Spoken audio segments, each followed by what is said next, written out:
Yes, let's talk UFOs, man. Okay, let's talk So, UFOs. so what's the deal with UFOs? Why don't we start with a very open-ended question that can get you in a lot of trouble? What is All the right. deal with UFOs? Um, what's the deal with UFOs? I think the honest answer would be like you don't know exactly everything that's going on with UFOs. For the longest time, probably you thought it was just like some weirdness going on. What probably eventually changed my mind was listening to Hugh Ross years ago. Mm, He has a number of excuse me. He has a number of interviews on YouTube you could look up, but other folks too. And then eventually, maybe starting a couple of years ago, I don't know what it was in the Trump administration that may started this, but the Department of Defense started releasing video uh, of I guess pilots and stuff of basically UFOs, yeah, yeah, confirmed UFOs. And part of the problem, I guess, with defining UFO stuff is that it can range the gamut for a whole sorts of a lot of different phenomenon. yeah, definitely. Well, let me stop you right there, and I'll introduce you because I didn't do that. This is Jeff, and we Hmm. spoke last time about satanic pedophile rings and things of that nature. So I guess Yep. Jeff is like you could say Jeff is kind of like what was it, the well manicured man in X Files, or the cigarette Well, smoking man. He was they weren't benevolent though. You're benevolent, uh, my main area of interest in the last however many years, I actually run a Catholic YouTube right? apologetics channel. I do Operation Saint Cyprian. If anybody wants to look that up, I'm also on the for several years. I've been doing basically Jewish apologetics, evangelism, street evangelism. Good stuff. I trained under the founder of Jews for Jesus. I'm on the board of a small Jewish ministry called AMI Ministry. So evangelism is my main focus in, when I'm not doing normal 9 to 5 stuff Yeah, or normal, you know what I mean? Like I do know what you mean. Yeah, outside of my normal responsibilities. And apologetics to me kind of is an outgrowth of just trying to reach different folks right. and just trying to be prepared. So I'm not, I think last time I spoke with you is like, when I first came to faith, I came to faith under a Pentecostal Right. umbrella. And there's a lot of, especially in the 90s, I couldn't tell you what the movement's like now, but in the 90s, that was the heyday of like the laughing stuff and all that sort of stuff, and it kind of left a Yeah. bad, for stuff I won't go into for personal and other reasons, it like left a bad taste in my mouth, and I was becoming reformed even when I was still like charismatic. Hmm. Uh, and one of the things I kind of, as I've gotten older, is realize like, I don't want to overcorrect and become. I'm not a strict cessationist. I'm more a soft cessationist. I would guess. Yeah, definitely. No, we, But we that, definitely talked about that because, yeah, yeah, it's a good point because you don't want to, like you said, overcorrect and fall in the other side of the ditch, right? Um, right. and but I guess the point is though, I'm glad. Thanks for introducing you that way. I was just kind of joking about you being the cigarette smoking man, but at the same time though, you're a serious person, but yet you're interested and you're willing to talk about something like UFOs, which so am I. At least I think I'm a serious person. Um, but it kind of has this reputation of being sort of like a tinfoil hat thing. So why do you think this is worth spending, half an hour to talk about? Well, I think the reason why it's worth spending time with now is that it's confirmed. I mean, if the video that was released by the Pentagon in the last year or the one videos from a few years ago, I have no idea why this isn't a bigger thing. Yeah, me either. If this came out like in the mid 90s, this would be all you were hearing about. Right. It comes out now and everybody is just kind of ignoring it. So you need to have an idea of what's going on Hmm. with UFOs. Now, the traditional spin is that it's going to be extraterrestrial. Mm-hmm. Kind of one of the things James White likes to say is that you don't want to get you don't want to do just one thing. So even though in my YouTube channel I'm primarily focusing on Catholic stuff, Yeah. I don't want to, you don't want to be focused on one group or one thing as your totality of everything you do. Right. Because you're going to you'll start having blind spots. You want to have an integrated approach, and also you want to, you're going to.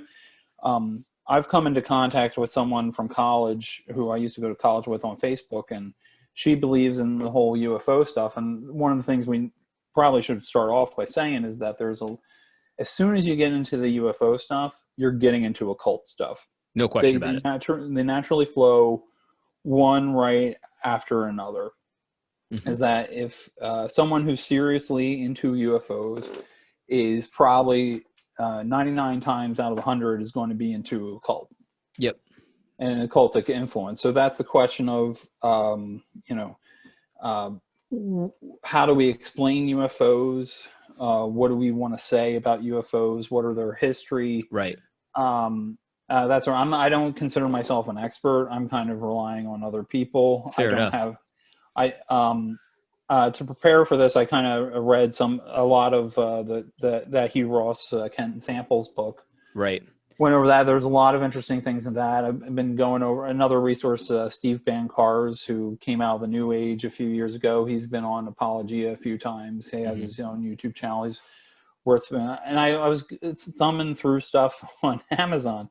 Yeah. And there's, I was watching a documentary, not from a Christian perspective, where it's like this guy who starts, him and his friends see UFO. Next thing you know, he's channeling. Yeah. And that's one of the things you see is that, like, definitely it goes straight to occult pagan practices. And I'm like, I got to turn this off. I can't deal. I don't want to delve into this so much. It's like, just, it's Jeff, you're so right. Yeah. Let me just stop you because I think what we need to understand is, and I've said this on my channel before, that the UFO conversation, it's very interesting, but it is a deeply religious, spiritual kind of a thing. And you're right. It's just like 1 minute they're talking about spaceships and aliens and stuff like that. And it's all fun and games, but like it just seamlessly turns into theology. Seamlessly, and it's interconnected, and so we ought to take it seriously because it's so religious in nature. It is an alternate, view of the world. It's an alternate spirituality. It's an alternate. Well, not just that, but they almost immediately start bad mouthing. There was an Apologia in the last few months, both their cultish podcast and their main podcast, which you can find on YouTube too, like. They were going over Close Encounters of the Fifth Kind documentary. Okay. I didn't want to buy it or rent it or anything like that, but it's just like it immediately goes to bad-mouthing Christian theology. Yes. A lot of these contacts, this is mentioned in Hugh Ross's book too, is that it almost immediately goes to, I'm going to we're bad-mouthing traditional Christianity. Definitely. And traditional Jesus Christ. I mean, it's one thing if we say Jesus Christ is an alien, but right. So that's one of the things. And do you mind if I go over a little of the kind of the history? Let's go. Go ahead. So I learned that the term Foo Fighter doesn't just refer to a band, but there was basically UFO sightings in both the Pacific and European theaters from fighters, airplane fighters. And they were seeing basically orbs of light that were in formation or seeing things. And there's been some naturalistic explanations offered, but I don't know if they're that convincing and whatever. Right. And one of the things I know that was really interesting in Hugh Ross's book was the alien contact kind of changes over time. So let's just give an example. So in the 1890s, you have people seeing essentially dirigibles, okay, maybe about 10 or 15 years before they're invented. or they start seeing at a later period of time, maybe in the 40s or something, they're seeing planes or something equivalent to planes, flying saucers that are going 1,700 miles per hour before jets were widespread or invented. You know, maybe we had some minimal jet technology in Nazi Germany or something like that. So it's almost like, I know other people on the other side and maybe some Christian who work in this field don't like it, but I'm like, you know, that meme where it's like, I'm not saying it's aliens, but it's aliens. I'm right, like, of course.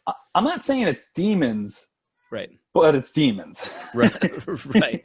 And I'm not saying every single scenario right, is demons, but you can kind of see, like, one of the things Hugh Ross tracks is that, you know, originally when the people made contact with these aliens, they were from Venus. mm-hmm. And then once people started realizing Venus is 900 degrees and right, the atmosphere can crush you, right, then they became from Jupiter or the nearest star, and then now right, they're on the other side of the galaxy or different.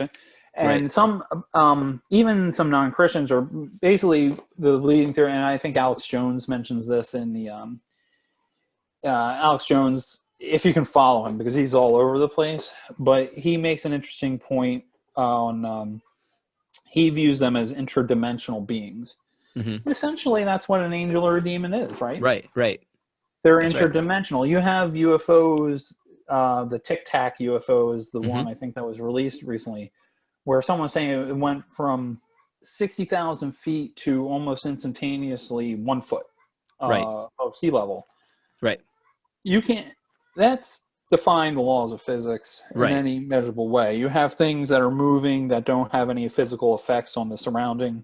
Right, and I've seen Or any videos of propulsion system. right. I've seen things moving, and it goes through water and through air, and there's no discernible difference of friction or anything like that. It's just as if it's not even there. I think the best explanation for this is that they're, from a more broad perspective, interdimensional. Right. They're not physical. Although there have been some reports where, you know, we have technology that was captured from alien. I mean, if you can travel across dimensions and the universe, and I'm not sure why you would crash land in Arizona, but like, right. Exactly. Or be able to call for help or something like that. So, if we confirm that there is some sort of physical technology that got left behind, I think we need to incorporate that on how we view stuff. But that's not there's nothing really confirmed yet. I don't think that would change my hypothesis. Yeah. One of the things I've also been involved in a long time is just doing an intelligent design, creationism sort of stuff. And so this is part of, like, you need to have an integrated approach, right? I know, like, life didn't start by chance here. It's not that's not going to change just because you add a lot of time or you put it in a different planet, right? Or something like that. It's just the way life works, the way life is built is that's just not feasible. Right. Yeah. Interesting stuff. So, so I guess, you know, from your perspective, I mean, you know, you're not saying they're demons, but they're demons. How do we approach the sightings and the stuff that we're seeing? So, sorry. So for the way Hugh Ross does it, like, so, and I think this is common in the UFO world in general, there's going to be a certain amount of sightings that can be explained. Yeah. By just natural stuff or whatever. And then there's what they call residual UFOs, which are legitimate. Maybe, I don't know what percentage there are. Maybe it's 10% or less or something. Mm-hmm. And you don't want to discount the person. Basically, according to what Hugh Ross has found, and basically I'm going off of his book, mm-hmm. is that almost always the person has something to do with the occult. they're involved in the occult, and then they start seeing stuff. And it doesn't have to be them. It could be like a family member, right, or a friend, or something like that, where you're opening up gateways and stuff. One of the things you're familiar with, like, the gray alien, the of course, stereotypical gray alien thing. Yep. You know who Aleister Crowley is? Yeah, the Satanist guy. The famous Satanist guy, Yeah. Magic witchcraft guy. He did whatever magic rituals and came into contact with a being and stuff, and what he drew out pretty much looks like a gray alien. Got it. So there is a super occult thing, and I think another thing, a typical thing I think you'll see from people who take these UFOs seriously, who come from an occultic magic sort of background, is that the aliens are here to help us or save us and bring us to God or higher consciousness or something like that. And essentially it's like, it's just, they're playing with the demonic. They're opening up doors. They're playing with fire and I think that's the main take. And that doesn't mean everybody who sees a UFO does that. There was a famous, I guess, 40s incident with a bunch of UFOs and lights and stuff in Los Angeles. And one of the speculations is that some of the very occultic members, maybe it was Crowley, and there was some other guy who has like a crater on the moon named after him. I forget his name. Right. I know who you're talking about. Yeah. I forget his name too, but I know exactly what you mean. Yeah, maybe they were doing some rituals and stuff like that, and maybe that's why, like, everybody saw stuff, and so anyway, I think one of the other takeaways, besides how to understand this stuff, is just that life is a lot weirder than the materialists want to admit. Yeah. Or even us as cessationists want to admit. Yeah, that's true. And I think one of the things we do is we kind of discount Satan. Now, I think that I kind of feel like Satan is working and you're being played multiple ways, right? You Right. spend most of your time on the woke church movement, and essentially that's how Satan is trying to play us, right, in one direction. But there's another, there's other stuff going on, which is, could involve the alien stuff and all. And I don't, we're just pawns. I hear you. No, you're absolutely right. I mean, there's so many fronts to how he's attempting to deceive us. Right. And if he's not going to get you with one, maybe he'll get, the UFO stuff appeals to some people, but, the vast majority of people want to, have their righteousness come through. Sure. Woke religion, which is essentially a replacement religion without forgiveness, right? Right. To tie it into your channel, I guess. But no problem, yeah.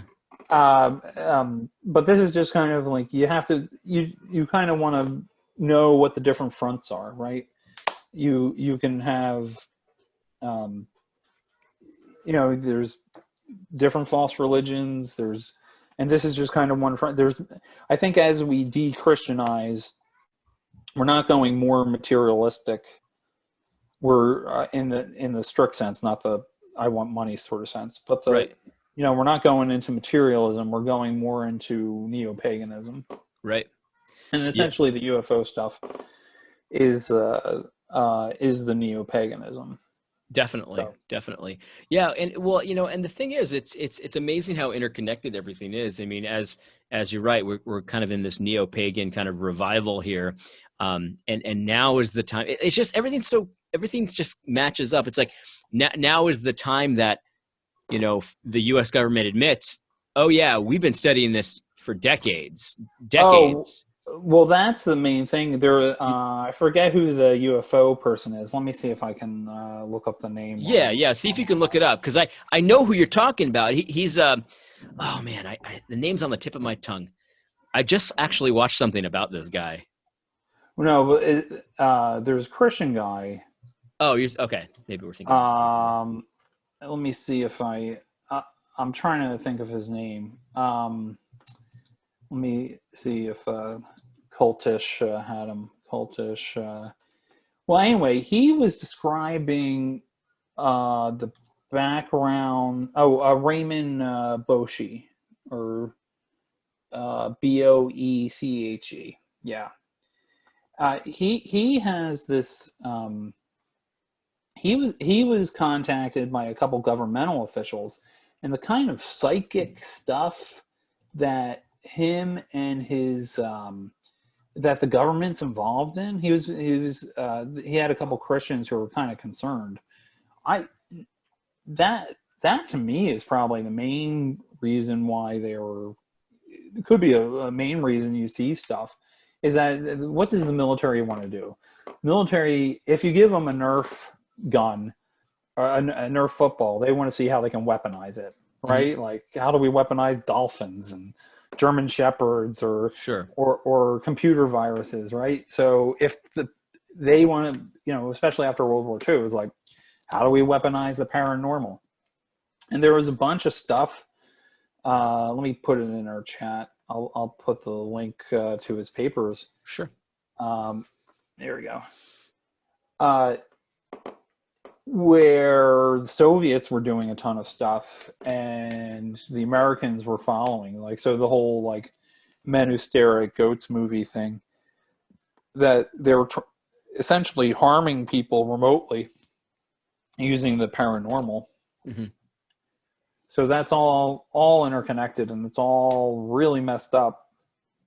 And the fact that our government and even the Soviet government involved in it, who knows what sort of spiritual repercussions that has. Exactly. This is exactly my point, because, again, so these revelations of these videos or whatever of these objects have come out recently, but they've been studying it for decades and decades and been doing things and doing experiments for decades and decades. And you don't know what kind of impact that's having on how things are today. I mean, it has to have an impact. It can't be good, right? It can't be good. No, to be opening these doorways like you described, these spiritual realms and stuff like that. It can't be good. And so it's just very interesting how interconnected it is. By the way, the guy that you were referring to, the Satanist rocket scientist, Jack Parsons. Jack Parsons, yeah. Jack Parsons. He Not was Alan Parsons project, but yeah. He was an occultist. He was a rocket engineer. He was a chemist, and he has a what's it called? A crater named after him. And so this is the kind of guy that's like he's open about it. It's not like he ever hid it. He's doing seances and rituals to goddesses of God only knows what. It can't be good.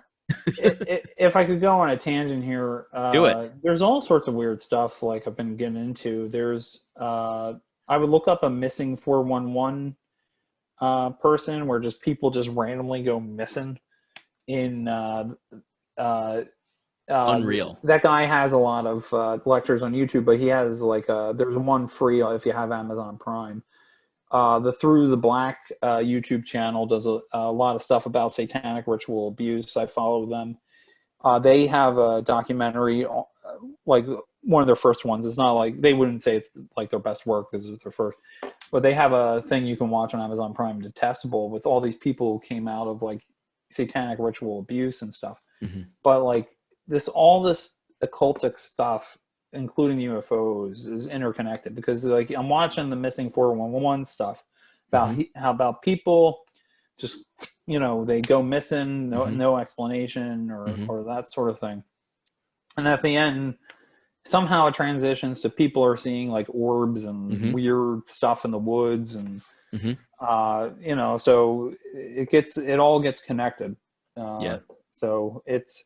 And I'm not sure entirely what you do with it as a way of like, if you come across someone with this, the possibility is high that they have an occultic background. You're dealing with spiritual stuff, and also how to interpret this. So if some part of some spacecraft, quote unquote, eventually pops up, we just gotta be prepared, know how to interpret it. Don't be Yeah. shocked, like, oh no, there's alien. There's not aliens, okay? Right. Right. I'm with you Yeah. on that. I'm Yeah. with you on that. Yeah. No, I think, and so this is, I'm glad we're having this conversation, because there's an element of let's just say Americans, but definitely evangelical Americans too, that wants to put a black mark on anyone who would even dare utter stuff like this that sort of sounds like a conspiracy theory. And that's Well, actually 20 years ago, this would be like kook stuff, and now you kook have stuff. Right. the Pentagon like just releasing stuff. Right. And so there's almost like this play, and I would argue this is another play of Satan to make it no. This is the satanic rocket engineer. That's not satanic. It's you who has this idea that the government's involved in these seances and stuff. You're the satanic one. It's like, I really want to listen. Part of my channel, I've always said this, is to make certain conversations that the spirit of the age is saying are off limits. I want to put it back on the table. I want to put it back. Reasonable people can actually talk about this and not be completely wacky. Although I will say, what happens when you put stuff off the table? Like, so you see this with like some of the woke people. Like, you can't mention that there might be something in someone's cultural background that like is causing problems, or you're racist. right. So what that's going to, and I'm going to draw an analogy to UFOs in a moment. So what happens is that someone there's going to be a certain amount of people who just be like, I can't deny what I see. Right. That certain cultures, certain segments, not due to their skin color or race, right, have some issue. Well, what I would say is not. So when you see that and can't deny that, they're more likely to go full bore racist. Sure. Right? Sure. Because like these people aren't what else are they lying about? They're lying about everything. Right? Right. So it's the same thing where if you say, oh, UFO, no, nothing, don't worry about conspiracies, don't worry. That doesn't mean every conspiracy is true, or every interpretation we have is true. But if you're not taking it seriously, so what's going to happen with some Christian who's like, well, I guess that means, materialistic evolution is true, and no, the Bible must not be true. Right. And they just go into a tailspin and lose their faith. Right. Because they weren't prepared to interpret the day. It's like, that's right. You see this with like King James only advocates, right? Well, they run into a textual variant, and a certain, instead of like, it breaks their whole paradigm, and they become Bart Ehrman or something like that. Right. As opposed to just being like, okay, let's figure out how we deal with textual variants. Like things are a little messier. When you try to make things not messy. Yeah. That's when people go to either, I think of it, R. Scott Clark calls this the quest for illegitimate religious certainty. Sure. But you can have that impulse in non-religious segments. That's where it's like, I'm just going to go to Rome, or I'm going to be a new King James only advocate, because like things are messier in life. So, and I think that might be an issue with like strict cessationists, right? Where, depending how strict, I don't. I know what you mean. You don't have to define it, but yeah, I know exactly kind of what you're saying here. Where if they run into the fact that, demons exist, or things are a little messier than normal, where I'm not saying even though 99% of the stuff in charismatic circles is probably like, whacked. That doesn't mean like, who's the abortion guy who works with R.C. Sproul in Orlando? Oh, John Barros. Yeah, I saw a clip of him recently where someone was hearing him in a different language or something at the abortion clinic. Well, what do you do with that? You just discount that? I mean, obviously the guy's not, I don't think that's something he would just make up. Right. So he's saying like, well, there can't be sign. Well, like, at a certain point, there's certain things we hold more strong. Like you don't want to go to one extreme where it's like, anything I experience overturns anything I know from Scripture. Yeah. But then there's another thing where like our experience can help tweak what is like. Do you hold the strict cessationism stuff like as tightly as you do, say, the Trinity? No. You know what I mean? Like, so some things are more clear than others. That's all. Yeah, well, I think you're right. Definitely, some things are more clear than others, and I think when you take it off the table completely, and I don't think many, classical cessationists would do this, but you're right. Like there are certain I've run across cessationists that are to the point where it's even off the table completely. Yeah, there's no way they're having dreams about Christ, no way at all. And that's for the Muslims and stuff like that. That's a real problem for me in general. But anyway, it's the same thing with the conspiracy theory things. Like we all know that not every conspiracy theory is real. We all know that they're not all believable. But when you use that as like a Teflon shield or like to beat people over the head, well, that's a conspiracy theory. It's almost like weaponizing it as a slogan. That's not helpful to anybody, because you're right. Like, what do you do now? Because you beat people over the head for decades that UFOs are a conspiracy theory. Now the government's saying that they study it. So they have video of it. You can go on YouTube and look at the UFOs. Right, we've got videos of it, and so it's like but you were lying to those people when you were trying to bully them or intimidate them in some way, and they're going to look at you like, so what else are you lying to me about? I agree with that. I think that's a very sad result for this kind of thing. It's one thing to say, hey, like based on the evidence we had at the time, sure, like I think Oswald acted alone, but if I see a CIA document that says like, we sent Ruby in to like cover up for Oswald, sort of thing, like that's always your big defense, and it's a good one. It is. I believe Oswald. Classic. I mean, I think that's one I spent like the most time with conspiracy theory wise, right? And for years I thought like, I was probably the mob got hired Oswald. I didn't know if there was multiple shooters or whatever. That seemed to be because that made sense. And then just as time went on, I'm just kind of like, well, Oswald tried to kill some other dude, some general, like a few months prior, and the ballistics do seem to match up, and in lieu of anything else. Now, if you're president, like people always want to kill you, so that's nothing new. That he had enemies in the CIA or whatever. What I'm just saying is like, so, and even if I find out like I'm wrong, but I'm not going to be telling someone like about the JFK conspiracy that that they're whack jobs or anything. Sure. To me, like the most long running conspiracy stuff is all the anti-Semitic stuff you run into, where the Jews control the world and the banking system and Hollywood and stuff and all that sort of thing, which, is very damaging. So you can't treat every conspiracy the same. Definitely. That's just it. I mean, how do we sound to the outside world when we say all these UFOs are demons or Satan is actually in a conspiracy that's behind like what you're seeing in America today or something like that. So, but we know from scripture that is happening. Like our enemies are spiritual.